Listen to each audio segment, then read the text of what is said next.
First, painitin muna natin ang ating kawali. Ngayon po magluluto tayo ng laing with malunggay. Wala pa ako nakikita nito na nagbablog, pero siguro hindi ko pa nasusearch sa YouTube o kahit sa Facebook. Pero siguro may gumawa na rin ito, pero try pa rin natin. Magbigisa muna tayo, lagay tayo mantika. Konti lang kasi yung ating karne, may konting ano yun, may konting taba. So una, ito muna unahin natin ano, yung ating yan, konting baboy na may taba. Pagkita mo lang yan.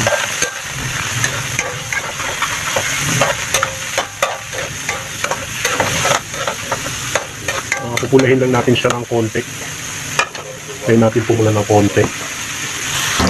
So ayan, no, pumupula na siya. Inalang natin ng konti ang apoy.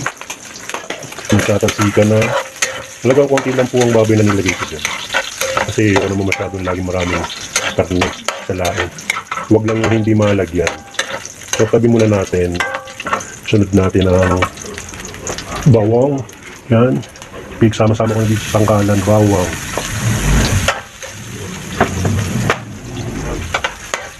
Ilok. Yan. Papulayin lang ng konti rin. Alam ko marami na naman nagluluto nitong laing ano. Pero syempre, pare-paras lang naman din yan. Minsan pinagkakaiba lang dyan yung mga sahog. Iba naglalagay ng hipon, ng longganisa. Sa ang importante kung ano lang yung available sa inyong bahay, hindi na lang ilagay nyo, di ba? Minsan nga naglalaing ako walang laman eh. Walang karne, walang anything. Basta meron ka ng nor. Yeah. Nor, baka naman. Yan, hintayin lang natin siyang pumula, no? Yan, pwede na yan. Lagyan nyo na yung luya. Itong luyan to, hinarvest ko pa to. Papakita ko sa inyo. Kaya depende na sa inyo kung gaano kalalaki yung hiwa ng luya. Kain kasi gusto ko malaki para kita ko agad. Kasi pag maliliit, diba, makakain mo siya. Hindi pa naman ako masyado kumakain ng luya.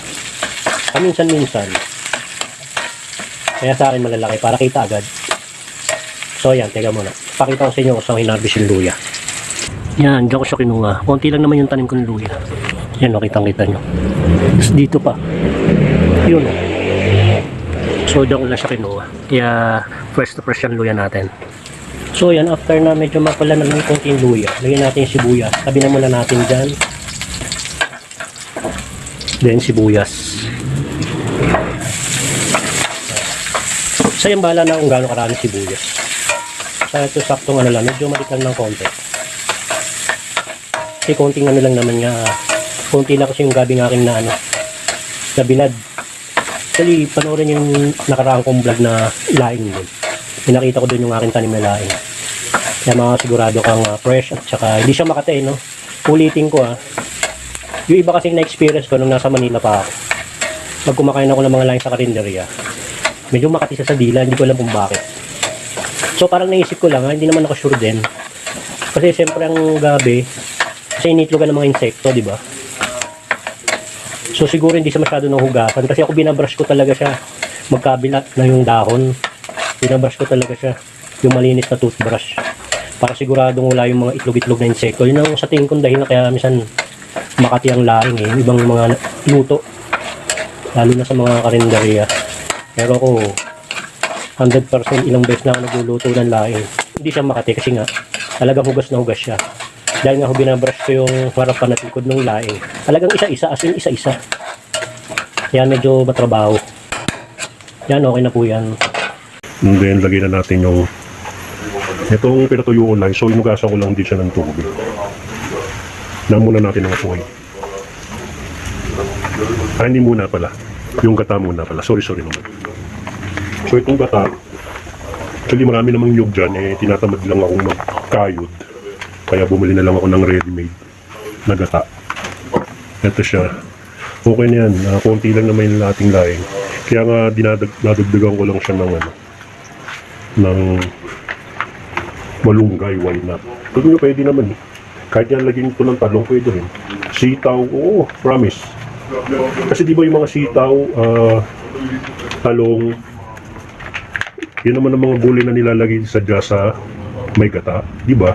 Pechay, mustasa, pero wag mustasa, medyo powerful lang lasa nun.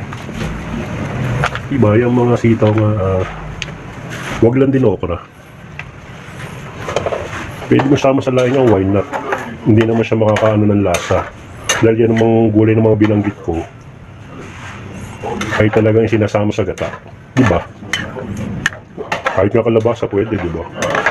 So, try nyo minsan ako pagka nakumpleto. Pag meron akong kalabasa, sitaw, talong, lalagay ko dito sa laing. Pwede. Hindi kayo maglagay basta yung mga hindi powerful nga na lasa yung tulad ng ampalaya, diba? Powerful ang lasa nung kasi mapalit. Mga kinchay, yan, ako ba? Mga malalakas ano, yung mga dahon na ganyan. Celery. Pero yung mga, ano nga, mga pang seafood sa gulay, pwede yun. Kasi gata naman yan. Pwede yan, pwede. Kahit nga sa munggo, nilalagay ko yung pangpakbit. Lalagay ko yung sa munggo. Pwede naman yun. Kahit nga may ampalaya, pwede yung ampalaya doon sa munggo. Pwede mo lagyan. Kasi ako, minsan imbis na dahon ng ampalaya nilalagay ko, mismong bunga ang ampalaya. So, lagyan natin ng konting black pepper. Konti na kasi mamaya lalagyan natin na natin yung sili. Yung sili na to, isa lang maliit. Pero mamaya dagdagan din natin. Ayan, yung maliit lang na sili, konti lang. Pakagat lang. So, itay lang natin siyang kumulo ng konti bago natin lagay yung laing. So, yun nga, yung balik nga tayo sa munggo, no? Pwede yung mga pakbit. Ilagay nyo doon. Dami na nilalagay sa munggo, di ba? Iba nilalagay alokbate. Minsan yung tawag dito, meron din nilalagay dito. Dito nga sa Batangas, yung munggo, di ba? Lagi merong miswaw, sutanghon. Ganun magluto din sa Batangas. Pero sa Manila, hindi masyadong nilalagyan ng mga sutanghon. Dito lang. Stina pa, yun ako, chicharon ako po, Diyos ko po, Rode. Pagka ganun naman. Pero balik tayo dito sa lahi. Pero pwede rin yung lutuin ng ano para sa hindi nakakaalam. Yung fresh, basta yun nga, linisan nyo lang mabuti, hugasan nyo lang mabuti. Pwede rin yung fresh na mismong gabi kung tinatamad kayo magpatuyo. Lalo nga hindi masyadong maaraw at taglamig. Mahirap magpatuyo ng dahon ng gabi. Pwede rin naman ang fresh dahil sinubukan ko na rin yun. Okay naman siya. Kaya lang mas best tong gantong tuyo. Ginawa ko nga nung una kong luto, ay yung last, parang 1 month ago. Hindi siya maaraw kasi dito. Ang ginawa ko, palibasa may air fryer ako. Doon ko siya pinatuyo. Pwede. Oo, basta matanggal na yung pagka-fresh niya yung, di ba? Kailangan may tuyo talaga siya. Sinubukan ko lang. Pwede siya, no? Basta siyempre yung temperature, huwag masyadong mataas. Tapos tansyahin nyo lang yung minuto, ba? 5 minutes sa mababang temperature. Tapos, titignan yung time to time kung nakikita medyo natutuyo. Pwede kasi ginawa ko ako eh. Talagang sa air fryer ko siya pinutuyo dahil nga hindi masyadong maaraw dito. Eh, gusto ko na siyang lutuin. Sa air fryer ko siya pinutuyo. Okay naman. Para rin pinano mo sa araw. Pasensya na, meron kasing nag-ano rin doon. May nag-uusap. Lagay muna tayo ng konting shrimp. No, sa laging shrimp. Yan. Kalahati lang. Uy, sorry.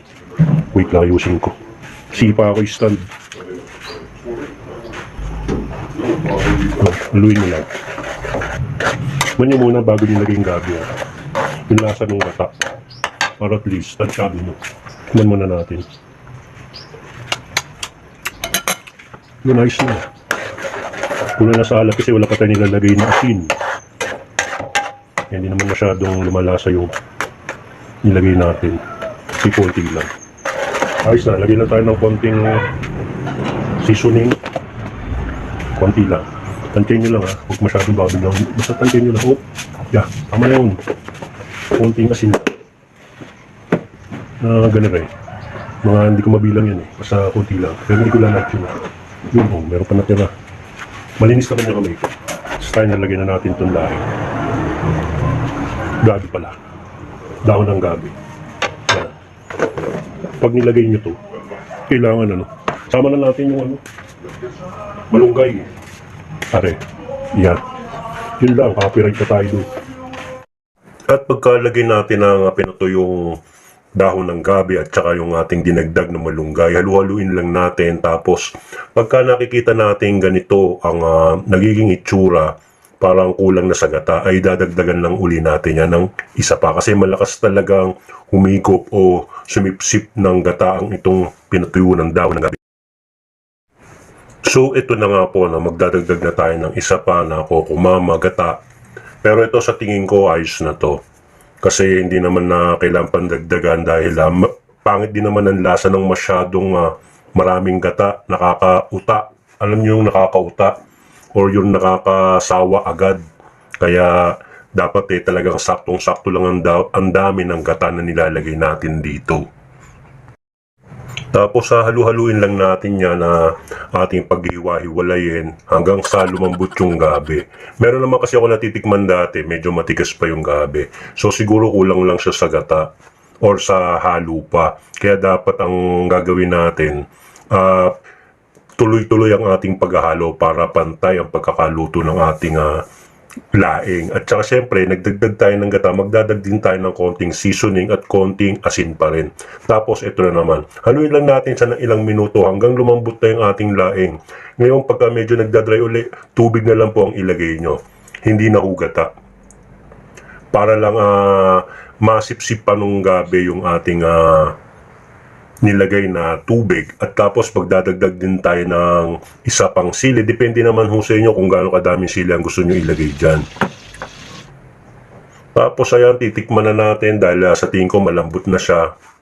At eto na po, ready na ang ating laing na may malunggay. Tara, kain na po tayo. Maraming salamat po sa panonood. Bye-bye!